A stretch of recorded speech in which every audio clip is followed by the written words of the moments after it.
Fidyah dan hewan kurban. Fidyah adalah sebuah kewajiban tambahan atas orang yang melaksanakan haji akibat pelanggaran yang dilakukan, baik dalam bentuk meninggalkan kewajiban atau melakukan sesuatu yang diharamkan.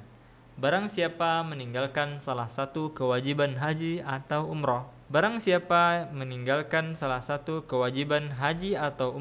seperti orang yang tidak bermalam di Musdalifah, atau tidak menggunting rambutnya, atau kewajiban lainnya, maka ia diwajibkan membayar fidyah atau dam. Dam adalah denda materi sebesar 1/7 unta, atau 1/7 sapi, atau seekor domba, atau kambing yang berumur lebih dari 6 bulan, yang disembelih di kota Mekah lalu dibagikan ke penduduknya yang fakir dan miskin. Jika seseorang tidak mampu menyembelih binatang yang dimaksud, maka ia boleh menggantinya dengan puasa 10 hari, 3 hari ketika ia masih di masa haji, dan ditambah 7 hari setelah ia sampai di daerah asalnya. Firman Allah Subhanahu wa Ta'ala, tetapi jika ia tidak menemukan binatang kurban atau tidak mampu, maka wajib ia berpuasa 3 hari dalam masa haji dan 7 hari lagi apabila kamu telah pulang kembali. Itulah 10 hari yang sempurna. Demikian itu bagi orang-orang yang keluarganya tidak menetap di sekitar Masjidil Haram. Dan bertakwalah kepada Allah dan ketahuilah bahwa Allah sangat pedih siksaannya. Al-Baqarah ayat 196. Adapun jika orang yang melakukan ibadah haji atau umroh mengerjakan larangan-larangan haji, maka fidyahnya sebagai berikut. Kewajiban fidyah karena mengenakan pakaian berjahit, menutup kepala, memakai wewangian, mencukur rambut, dan memotong kuku adalah memilih salah satu dari A. Berpuasa selama 3 hari, B. Memberikan makan kepada 6 orang miskin, setiap orang mendapatkan setengah sa', C. Menyembelih kambing. Sabda Rasulullah Sallallahu Alaihi Wasallam kepada Ka'ab bin Ujrah saat ia berihram, apakah itu kutu di kepalamu? Ka'ab menjawab, iya. Beliau bersabda, cukurlah rambutmu, kemudian sembelihlah seekor kambing sebagai hewan kurban, atau berpuasalah 3 hari, atau berilah makan 6 orang miskin.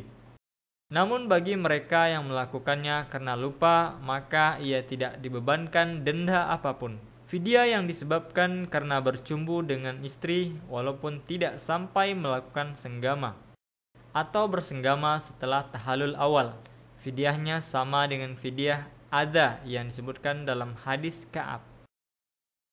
Fidyah karena bersenggama sebelum tahallul awal, menyembelih seekor unta. Jika tidak mampu, maka ia berpuasa 3 hari di masa haji dan 7 hari setelah sampai di daerah asal. Namun hajinya dianggap tidak sah, dan ia wajib menyempurnakan hajinya dengan mengulangi manasik yang tertinggal pada tahun berikutnya. Fidyah karena bersenggama saat melaksanakan umroh, menyembelih seekor kambing dan umrohnya tidak sah, dan ia juga diwajibkan menggantinya. Fidyah akibat membunuh binatang buruan darat. Jika binatang buruan tersebut ada padanannya, maka ia dapat memilih antara membayar binatang padanan tersebut atau menilai harganya dengan dirham, lalu membeli makanan yang dibagi dalam beberapa mud. Setelah itu dibagikan kepada orang miskin. Setiap orang mendapatkan 2 mud, atau ia berpuasa setiap hitungan 2 mud dinilai puasa 1 hari. Jika seseorang membunuh burung unta, maka ia wajib menggantinya dengan seekor unta karena ada kemiripan dengan unta.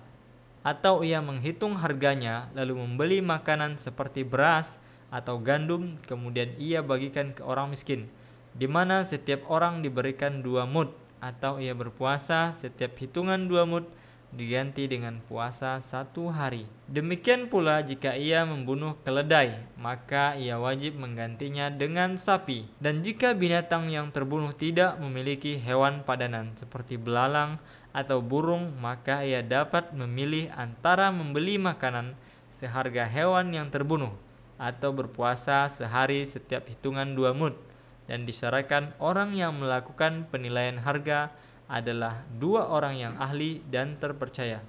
Selain fidyah, ada juga hewan kurban, adalah binatang yang disembelih di kota Mekah. Hewan kurban bagi yang berhaji tamattu dan qiran, seekor kambing atau 1/7 unta atau 1/7 sapi. Hewan kurban tersebut disembelih di sekitar wilayah tanah haram. Jika ia tidak mampu, maka ia berpuasa 10 hari, 3 hari di masa haji dan 7 hari setelah kembali. Kewajiban ini hanya diperuntukkan bagi mereka yang bukan penduduk Mekah dan sekitarnya, karena bagi penduduk Mekah dan sekitarnya tidak ada kewajiban korban atau puasa. Firman Allah Subhanahu wa taala, demikian itu bagi orang-orang yang keluarganya tidak menetap di sekitar Masjidil Haram, dan bertakwalah kepada Allah dan ketahuilah bahwa Allah sangat pedih siksaannya. Al-Baqarah ayat 196. Hewan kurban yang bersifat tatawwu', yaitu hewan kurban yang disembelih oleh orang yang berhaji ifrad atau orang yang berumrah sebagai ibadah sunnah, termasuk pula hewan yang disembelih oleh yang berhaji tamattu atau qiran selain hewan kurban yang wajib atas mereka, atau hewan yang disembelih oleh mereka yang tidak melaksanakan ibadah haji atau umrah sebagai bentuk pendekatan diri kepada Allah. Hewan kurban tersebut, baik yang disembelih oleh mereka yang berhaji tamattu atau qiran atau ifrad, boleh dikonsumsi oleh mereka, bahkan dianjurkan bagi mereka untuk memakannya, karena disebutkan dalam sebuah hadis Rasulullah Shallallahu Alaihi Wasallam memerintahkan untuk menyerahkan kepadanya sebagian dari kurban untuk dimasak dan beliau makan dan minum kuahnya. Waktu penyembelihannya dimulai setelah pelaksanaan sholat Idul Adha sampai matahari terbenam di hari terakhir hari tasyrik, yaitu tanggal 13 Zulhijjah. Adapun yang ketiga, yaitu hewan kurban yang disembelih karena adanya halangan atau al-ihsor.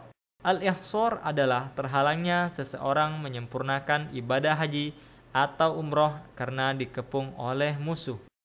Jadi, bagi orang yang telah berihram untuk melaksanakan haji atau umroh, lalu ia dikepung oleh musuh sehingga ia tidak bisa memasuki kota Mekah, atau karena terjadi kecelakaan yang menghalanginya masuk ke Mekah, maka ia wajib menyembelih hewan kurban di tempat ia mendapatkan halangan tersebut.